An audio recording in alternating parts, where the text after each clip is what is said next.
mga developer. Doon, binuo ni Monton ang larong hindi lang tungkol sa pagkapanalo, kundi sa pagbubuklod ng mga tao.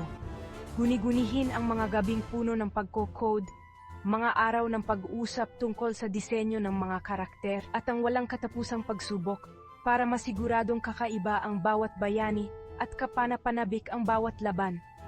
Pero paano ang buhay ni Monton sa labas ng laro? Isipin ang isang mapagkumbaba at masigasig na gamer, mahilig sa comics at nangangarap na makalihha ng sarili niyang mundo.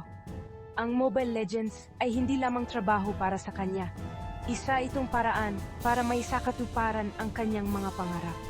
Ngayon, dahil sa pananaw at dedikasyon ni Monton, milyon-milyong tao ang nagkakakonekta, naglalaban at nagdiriwang ng kanilang mga tagumpay sa Mobile Legends. Ang kanyang kwento ay patunay sa lakas ng pagmamahal at pagpupursige para buhay